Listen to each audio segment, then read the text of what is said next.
Alrighty guys, look, my name is Tommy, and of course this is the Gallery Backyard Barbecue, and on today's video I want to break down this Halo griddle a little bit. There's been a lot of controversy, or at least a little bit of controversy about this griddle, about how to maintain the temperature, some temperature management. I want to get into all that today. I want to break all that down and show you guys exactly how I control the temperature of this griddle. At the end of this video, we will fire it up. We will do a steak over here, and we will do some eggs over here. We will hopefully sear it over there and cook those eggs nice and slow over here. But before I get into all that, I gotta talk about a little bit of controversy. I've had a couple viewers post a couple things to my Halo videos that I've done in the past, a couple things that I really didn't particularly care for. Number one, I know Hussey, I know Neil from the Flat Top King, and also the Wall Twins. They got their own style to cook. They can do whatever they want to do with their griddle. It makes no difference to me. I am not going to comment on what they do, on what they recommend. That is their business. That is what they feel. That is not my business, and that is not the way I feel. Trust me, my ego is in check, and I really don't care. I wish all those guys well. I am friends with all those guys, but if the Wall Twins like the Pit Boss, that is their business. If Neil likes a Blackstone or a Weber or Traeger or Camp Chef, if he hates the Halo, I could care less. That is not my business. And also Hussey, if he loves the Blackstone, that is perfect. Look, all these griddles will do the same thing, and that is cook amazing food. So it really doesn't matter if you have a Camp Chef, if you've got a griddle from Home Depot or Costco or Sam's Club. It doesn't matter. They're all going to cook great, trust me.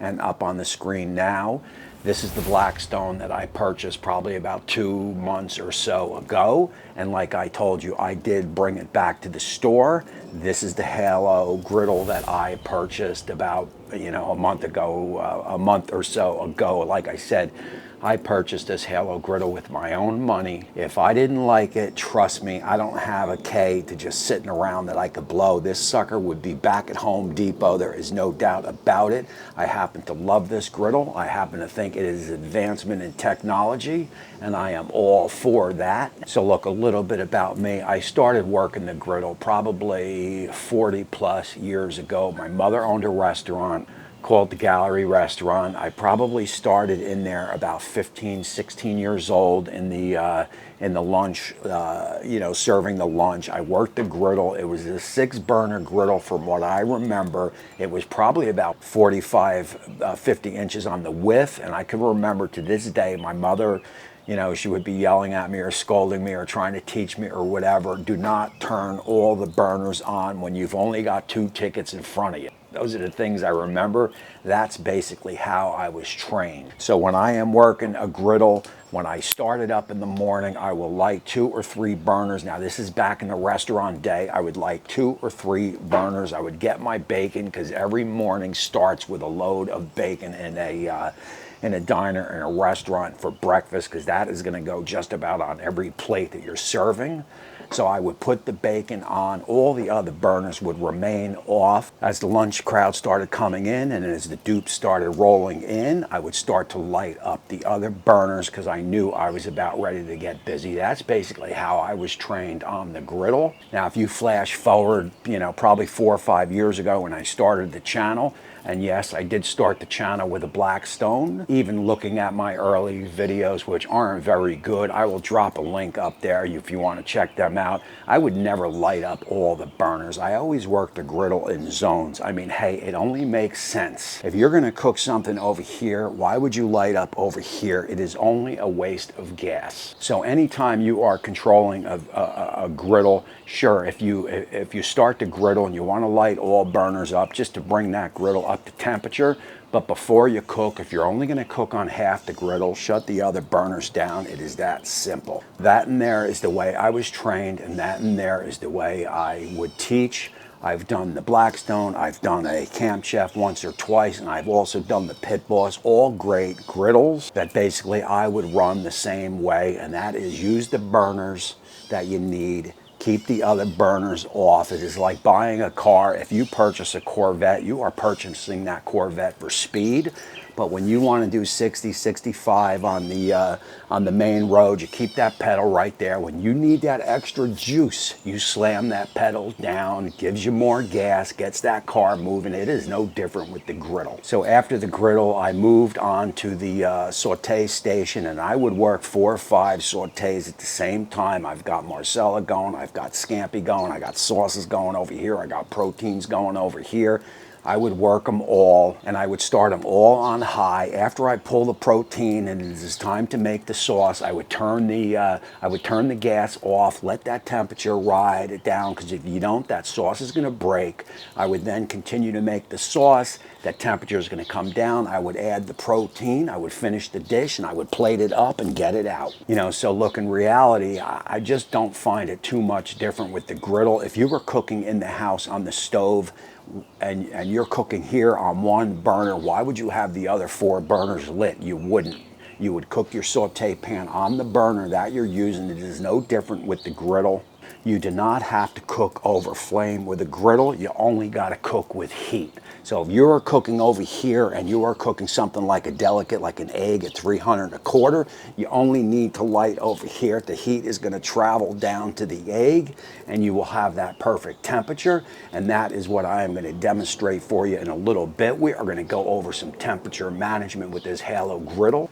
And again, man, I want to try to break it down. I want to try to explain what I feel. This is an advancement in technology. It is the best griddle on the market, period. So look, that is my little rant. That's all I am going to get in. That's all I am going to speak of the matter. Now let's get on over to the Halo griddle. Let me fire it up. Let me show you how I control the temperatures, and let's throw something on it. So I'll be running this cook right here with that regulator jacked out. It's supposed to give you lower temperatures or better control on lower temperatures. In the future, I definitely will A/B that. I will start this cook here with 3 burners lit. Oh. Alrighty, look, I wanted to jump in here real quick. We're about 330 or so over here, and still about 130 over there. I got both of these temps here on high. That is going to bring this up while still maintaining an egg temperature down there. If I need a little bit more heat down there, I'll fire up one of those burners. Otherwise, it is going to be steak over here, eggs down there. So look, I will constantly be reminding you of the temperatures, and I will show my gauge so you guys can see it. I also have my camera pulled back so you can see my burners at all times. Turning our attention to our ribeye, that is some SPG from Uncle Steve's Shake. There is no added sugar and also no MSG in this, which is perfect for me right now that I'm on some keto. I'll have information on this down below. 15 minutes into the preheat, we will get some oil down. Little reminder, I've got 5 zones up, 3 burners lit. That has given us about a 450 reading. 15 minutes in, I got 1 zone lit on that right side. We will get our steak down, and we will go for about 3 minutes, and then we will flip it. As that temp rises, you can see we are still at a very manageable 450, would you say? And as I pan over to the right, we are coming up to temp, coming up to that egg temp. We are about 330. Another minute or so has passed. We are still rising 460, and we are 355. I will give that steak a flip. We are cruising on around that 20-minute mark. And you could see we are still in that 450. Maybe she jumps up to that 500 back there, but I'm going to call it about 450 range. And as you could see, we are still only about 430, 440 on that left side, and we're 360 over there. What I'm going to do here is I am just going to shut that top. We will finish off that steak. I will shut off my right burner right there. Get that turned off. We will open it up. We will get a temperature on that steak, and we should be looking pretty good. And now we have jumped up into that low 5 range. And we are on probably about 20 minutes or so, maybe a little bit longer. And that steak is definitely feeling good. And we are up at that, looks like about 115 or so. Now what I'm going to do here is I'm going to turn that burner off and turn the other one off. So now we are riding 0 burners. I'll shut the tank down and ride this temperature down. As you can see, we are still 500. As I shift over to the right, we are 365 or so. That is going to start to fall, and that is where you're going to want to be for a nice perfect egg. And as you can see right there, 330 on that corner. Look, we will get our eggs on.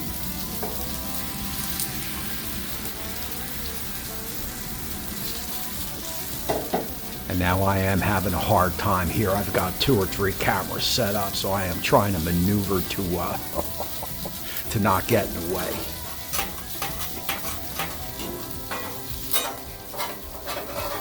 And I am just letting this run real time. And I can tell you those eggs are just about done. Again, I am just trying to stay out of the camera's way. A quick fold over and they are definitely finished.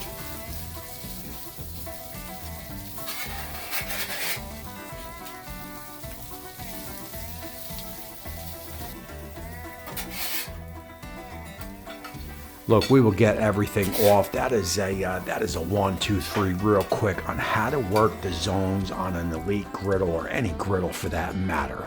All right, guys, so look, that is it, man. That is basically your griddle management. It is really so simple to do, but you definitely need one of these. And if you don't have one of these lasers right here, I'll have a link down below where you can pick one up. It's going to take you straight to Amazon. You could pick one up. You pay no more to go through my links and grab one, because you are definitely going to need it.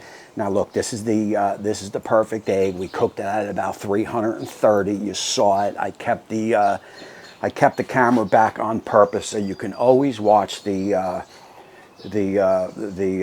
knobs, the burners right there, and notice we never went over that 500 over here. We were on full on these 2 burners over here, and I think the highest the griddle got was maybe 505 or so, and that is it.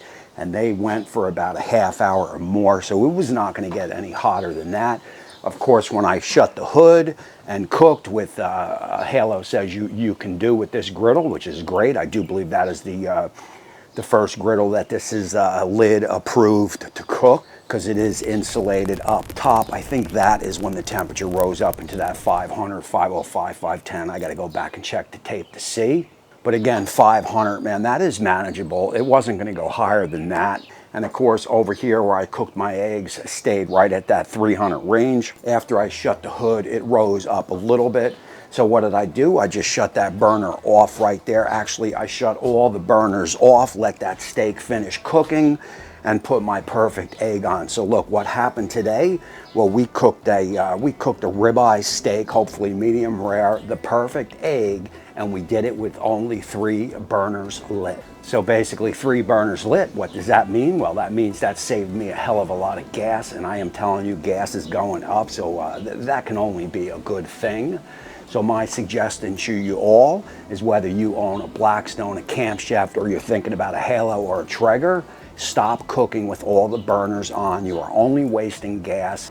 It is time to take your griddling to the next level, and that is going to be zone cooking, especially if the technology of the higher temps on the griddle takes off. If other manufacturers get behind it, you are going to need to know your zone cooking. So learn it, man. It is good. It is what makes cooking fun. There is no doubt about it. So look, I do have some bad news here. I am in the middle of a 48 to 72 hour fast, so I cannot eat any of this food right here.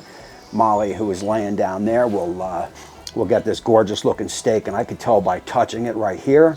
Again, that is medium rare, and we are touching it right here, and that is about the same as that. So I would say I definitely nailed the temperature, so that is a good thing. Let's cut it open though, and let's check it out.